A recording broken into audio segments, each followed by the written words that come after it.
If you have wonder why your Android phone's battery always drains faster whenever using it, then it means you have not done this simple settings I am about to show you in this video. So make sure to watch it to the end to overcome your phone's battery drainage.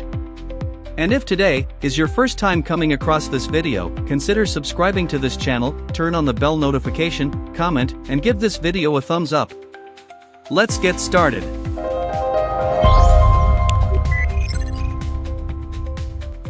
Open your phone settings app.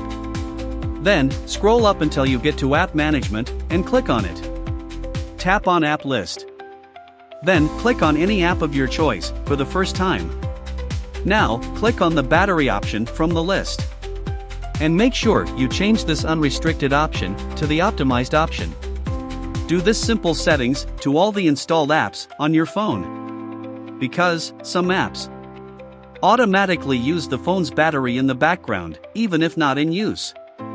So, doing this simple settings will help to save more battery and also improve your phone's battery health. Please, if you have watched the video to this far, make sure to subscribe to this channel and turn on the bell notification to get notified on all the upcoming helpful content like this, which will be uploaded through this channel. Comment and give this video a thumbs up. Share to others to benefit from it. And also, join Highly Practical's Telegram channel via the link in the description of this video to get more helpful content like this. Thanks for watching this video.